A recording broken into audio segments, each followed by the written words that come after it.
মায়ের থেকে কেউ বেশি ভালোবাসে না। গরিবের কোনো বন্ধু হয় না। সম্মান তারাই পায় যাদের টাকা আছে। মন দেখে নয়, মুখ দেখে ভালোবাসে। যে মানুষটি নিজের হয় সেই মানুষটি বেশি কষ্ট দেয়। আমার এই ছোট্ট পরিবারে আপনাদের সবাইকে স্বাগতম। ভিডিওটি দেশ এবং দেশের বাহিরে যে যেখান থেকে দেখছেন সবাইকে আসসালামু আলাইকুম। আমি ডলিস লাইফ থেকে সবাইকে জানাই আন্তরিক শুভেচ্ছা ও ভালোবাসা। আশা করি সবাই ভালো আছেন। আলহামদুলিল্লাহ, আমার পরিবার নিয়ে আমি ভালো আছি। এই যে অনেক দিন পর কিন্তু আমার বেলকুনির গাছগুলো তোমাদের মাঝে শেয়ার করলাম। আমি তো প্রতিদিনই যত্ন নিই, কিন্তু ওইভাবে ভিডিও করা হয় না। আজকে ভাবলাম যে পানি দিচ্ছি যখন, তাহলে ভিডিওটি করেই নিই। আমার আঙ্কেল আন্টি আপু ভাইয়াদের দেখানোর জন্য। আমার গাছগুলো আসলে এখন একটু অবহেলিত হয়ে আছে, তবে ইনশাল্লাহ এখন তো রোজা চলে গেছে। আর আমি একটু আমার শরীরটা বেশ অনেকটা খারাপ, তাই নিয়েই এখন ডাক্তারের কাছে দৌড়াদৌড়ি করতেছি, এই জন্য আর কি। তো ওই যে ডাক্তার বন্ধু এসেছিল ইন্ডিয়া থেকে, তখন তাকে এই যে মুড়িঘণ্ট, যে বড় কাতলা মাছ এনেছিল তোমাদের ভাইয়া, সেটা দিয়ে মুড়িঘণ্ট রান্না করতেছি। তো এই যে মুড়িঘণ্ট রান্না করতেছি, এর একটা গল্প আছে। আমি যখন অনেক ছোট ছিলাম তখন আমার নানু বলতো যে মুড়িঘণ্ট রান্না করব আজকে। তা মুড়িঘণ্ট যখন খেতে দিত তখন দেখতাম যে মাছের কাঁটা আর ডাল, মুড়ি তো নাই। আমি সবসময় বলতাম, নানু মুড়ি কই? তা নানু বলতেই তো মুড়িঘণ্ট। তা আমি এর ভিতরে মুড়ি তো দিতে হয়, এতে তো আমি তো মুড়ি পাচ্ছি না। তখন আমার নানু বলতো যে আরে পাগল, এটা মুড়িঘণ্ট বললেই কি মুড়ি দিতে হয়? এটা মুগের ডাল দিয়ে আর মাছের মাথা দিয়ে রান্না করলে তাকে বলে মুড়িঘণ্ট। তারপরের থেকে আমি জানি যে এটা মুড়িঘণ্ট। আর এই মুড়িঘণ্টটা আমার কাছে কিন্তু অনেক ভালো লাগে আর অনেক প্রিয়। তোমাদের কাছে কার কার এই মুড়িঘণ্ট প্রিয় আমার কমেন্টে জানাতে পারো। এখানে আমি মশলা কিন্তু দিয়ে দিয়েছি, রান্নাটা তোমাদের মাঝে একটু শেয়ার করতেছি যে আমি কিভাবে রান্না করি। তারপরে দেখো আলু দিয়ে দিয়েছি, মশলাগুলো তো সুন্দর করে কষিয়ে নিয়েছি। তারপরে আলু দিয়ে দিয়েছি, আলুটা ভালো করে একটু কষিয়ে তারপরে কিন্তু এই যে মুগের ডাল আমি ভিজিয়ে রেখেছিলাম সেটা আমি দিয়ে দিলাম। এখানে কিন্তু সুন্দর করে আমি কষিয়ে তারপরে কিন্তু গরম পানি দিয়ে দিব। তো এই যে বন্ধু ছিল, সকালে যাওয়ার কথা ছিল, তা ভর্তা খাবে, ভর্তা 2-3 পদের ভর্তা করেছিলাম। তারপরে ট্রেন ছিল না, দেরি হয়ে গেছিল, এই জন্য ভাবলাম দুপুরে শুধুই মুড়িঘণ্ট রান্না করে দিই। আর সকালের কিছু ভর্তা ছিল, সেগুলো দিয়েই কিন্তু দুপুরে আমাদের খাওয়াটা হয়েছিল। তো এই যা দেখো মাছটা কিন্তু, মাছের যে মাথাটা কিন্তু সুন্দর করে আমি ভেজে উঠিয়ে রেখেছিলাম। তারপরে তো মশলাগুলো কষিয়ে, আলু কষিয়ে তারপরে কিন্তু আমি এখানে মুগের ডাল দিয়ে দিয়েছিলাম। তারপরে শুকনো মরিচ অল্প দিয়ে কাঁচামরিচ সিদ্ধ দিয়েছি। তারপরে এই যে এখানে আমি গরম মশলা দিয়ে দিচ্ছি, দিয়ে আমি কিন্তু নামিয়ে নিয়েছিলাম। রান্নাটা কিন্তু অনেক মজা হয়েছিল, আমার কাছে অনেক ভালো লেগেছিল এই মুড়িঘণ্ট রান্নাটা। তাই যে দেখো ওই যে সকালের ভর্তাটা ছিল, সেই ভর্তাটাই কিন্তু আবার দুপুরে খাওয়া হয়েছে। তা ভাইয়া কিন্তু এই যে ঝালের যে ভর্তাটা, এটা অনেক পছন্দ করেছিল। আর ডিম ভর্তা করেছিলাম, আর আলু দিয়ে টমেটো দিয়ে ভর্তা করেছিলাম। এই ভর্তাগুলো ভাইয়া অনেক পছন্দ করেছিল। তা ভাইয়া বলেছে সামনে মাসে আবার আসবে, তখন সে আমার ইউটিউবে নাকি একটা ভর্তা দেখেছে, সেই ভর্তাটা খাবে। তা আমি বললাম ঠিক আছে, তাই এখন বলেন। তা আমাকে কিন্তু বলে যায়নি, তবে বলল আমি এবার এসে বললে তারপরে আপনি আমাকে বানিয়ে খাওয়াবেন। তা আমি বললাম ঠিক আছে, তাহলে এবার এসে বললে আমি কিন্তু সেই ভর্তাটা বানিয়ে দিব। তারপরে দেখো ওই যে বৈশাখী মেলা চলে তো গেছেই। আর এই বৈশাখী মেলার জন্য আমার বড় মামুনি যে তার প্রোডাক্টগুলো রেডি করতেছিল সেটা আমি একটু ক্যামেরা বন্দি করে রেখেছি। ওর হাতের কাজ মাশাআল্লাহ অনেক সুন্দর। আর ও প্রত্যেক মাসেই কিন্তু স্টল এখন থাকতেছে। লিন্ডা আপু খুলনায় যে মানে মহিলা উদ্যোক্তা, লিন্ডা আপু কিন্তু অনেক ভালো। আর মেয়েদের জন্য মেয়েদের সুযোগ সুবিধা অনেক কিছু তার কাছ থেকে পাওয়া যায়। আসলে সে আমার মেয়েকে কিন্তু এই মেলা মেলাতে আর কি অংশগ্রহণ করার কথাই বলেছিল।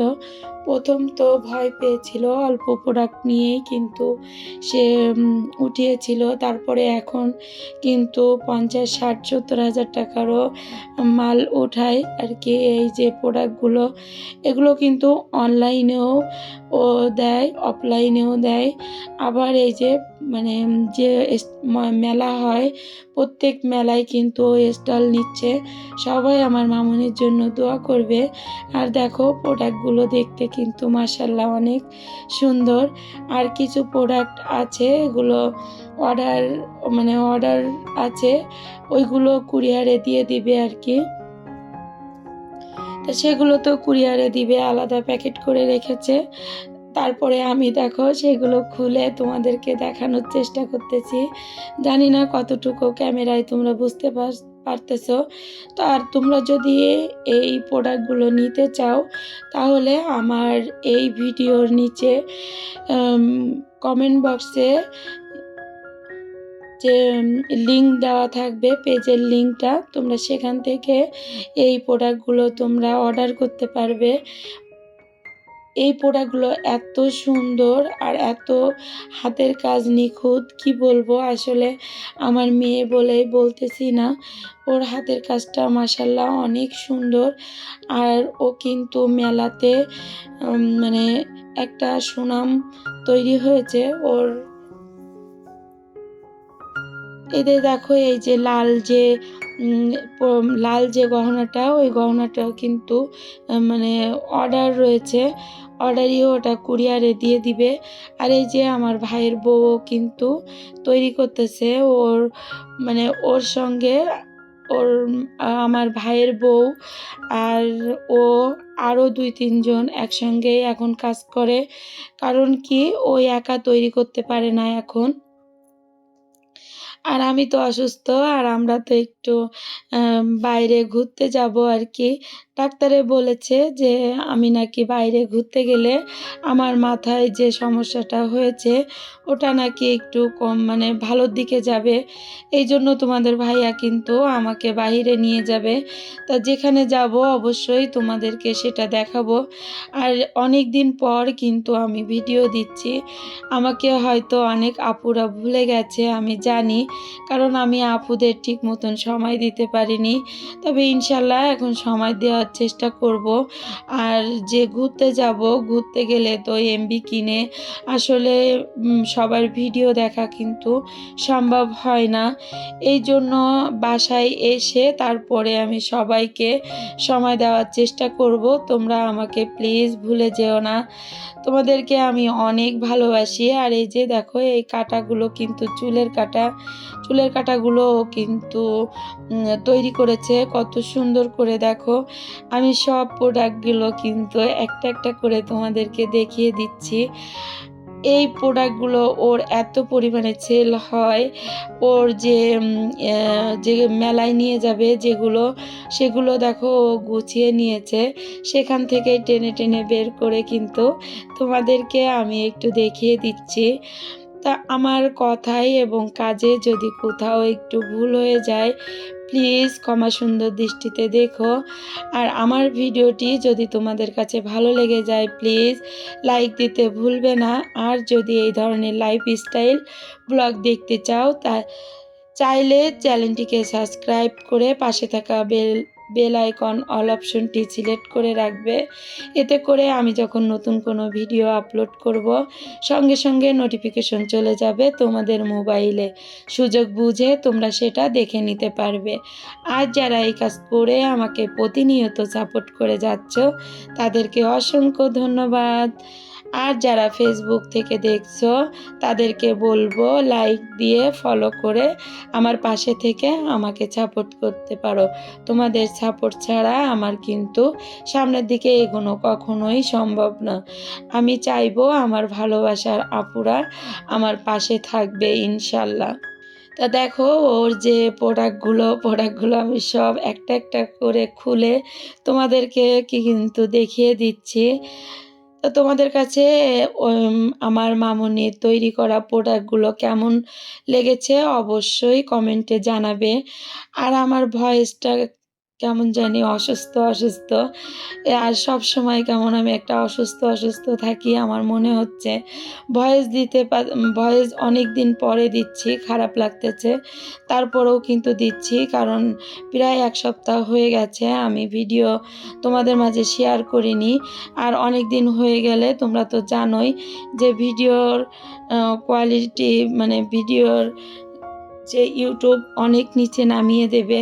এই জন্য আর কি ভিডিও আমি দিচ্ছি কষ্ট হলেও, কারণ আমি এই ইউটিউবকে অনেক ভালোবাসি।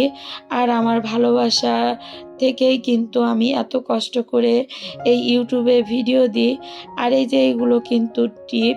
আর আমার যে নতুন আপু ভাইয়া আন্টিরা আসতেছে, আমাকে একটু সময় দাও প্লিজ, আমি তোমাদের পরিবারে চলে যাব ইনশাল্লাহ। আমি তো যেহেতু বাইরে যাচ্ছি, বাইরেতে এসে তোমাদেরকে আমি সব সময় দিব।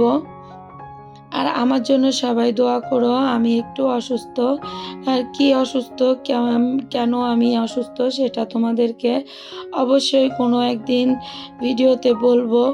আমার এত খারাপ লাগে কি বলবো, মাথা উঁচু করে বসতেই পারি না, মাথার ভিতরে কেমন হয়। তা আমি যে কি করব নিজেও জানি না। সারাক্ষণ যদি অসুস্থ থাকি, ওই যে মানুষ কথাই বলে না যে পেট তো উপসে দেয় কে, আর পেট তো মরায় কাঁদে কে। তা আমার তাই হয়েছে। সবসময় অসুস্থ থাকলে আসলে সবার কাছেই কেমন খারাপ নজরে মানে দেখা শুরু করে। তা আমি ভিডিওর প্রায় শেষ পর্যায়ে চলে এসেছি। যদি আমার কথায় কোনো জায়গায় তোমাদেরকে খারাপ লাগে তাহলে প্লিজ ইগনোর করে চলে যেও। আর সবাই আমার ভিডিওটি সম্পূর্ণ দেখো। বিদায় নিব, ফিরে আসবো নতুন কোনো ভিডিও নিয়ে। ততক্ষণ ভালো থাকো, সুস্থ থাকো, আমার জন্য দোয়া করবে। আল্লাহ হাফেজ, আসসালামু আলাইকুম।